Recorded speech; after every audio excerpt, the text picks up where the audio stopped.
नमस्कार, स्वागत है आपका इंडिया न्यूज के डिजिटल प्लेटफॉर्म पर। मैं हूं आपके साथ अतुल प्रताप सिंह।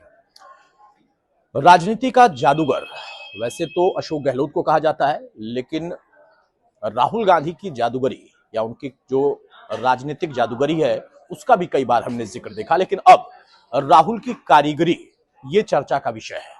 आमतौर पर हमने देखा कि राहुल गांधी पिछले दिनों लेह लद्दाख जाते हैं, हेलमेट लगाकर बुलेट चलाते हुए बैठे हुए दिखाई देते हैं। कई बार हमने चुनावी दौर में उनको गाड़ी पर पीछे बैठे हुए भी देखा है, किसी बाइक किसी स्कूटी पर।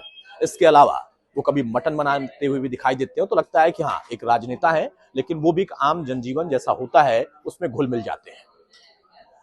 लेकिन जब बात इन्हीं वीडियोस, इन्हीं फोटोज की राजनीति से जुड़कर आती है और फिर कुछ दावे उधर से किए जाते हैं, तो फिर उस पर वार पलटवार का दौर शुरू हो जाता है। क्योंकि ठीक वैसे ही जैसे कि बीजेपी के कोई नेता या किसी और पार्टी के नेता कोई ऐसा वीडियो या कोई फोटो डालते हैं, तो उस पर उन पर प्रहार होता है और कुछ समर्थक भी इकट्ठे हो जाते हैं। राहुल एशिया के सबसे बड़े फर्नीचर मार्केट यानी कीर्तिनगर की जो मार्केट है वहां पर पहुंचते हैं, और वहां पहुंचने के बाद वो कारीगरों से बातचीत करते हैं, कारीगरी सीखते हैं और फिर कुछ कारीगरी करते हुए दिखाई भी देते हैं। जैसे फर्नीचर की कटाई छटाई कैसे होगी, किन मशीनों का, किन उपकरणों का इस्तेमाल किया जाता है, उस लकड़ी पर डिजाइन कैसे बनती है, उस लकड़ी के ऊपर नक्काशी कैसे कारीगर करते हैं। ये बड़ा कठिन सा काम होता है, लेकिन उन कारीगरों के लिए बड़ा सधा हुआ उनका काम होता है। वो सीखकर इस काम को हर दिन प्रतिदिन कई घंटे करते हैं। राहुल वहां पर पहुंचकर जब कारीगरी सीखते हैं और फिर उसकी फोटो वीडियो डालते हैं और कहते हैं कि मैं इस मार्केट में पहुंचा और मैंने कारीगरी सीखी। अब राजनीति यहीं से शुरू हो जाती है। तमाम पार्टियां, खासतौर से बीजेपी की तरफ से तंज कसा जाता है।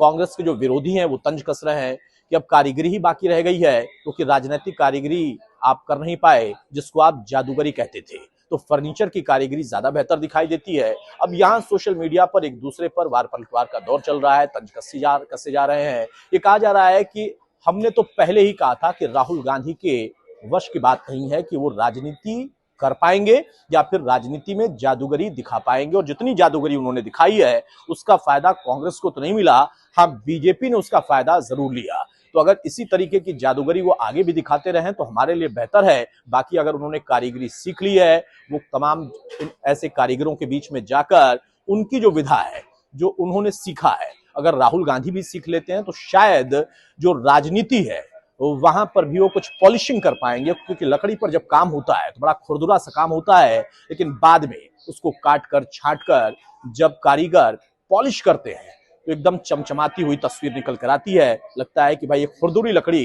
कितनी चमचमाती हुई, बिल्कुल चिकनी सी एक डिजाइन तैयार हो गया, चिकना सा, और उसमें फिर एक खूबसूरत डिजाइन को लेकर वो घरों तक भी पहुंचा देते हैं।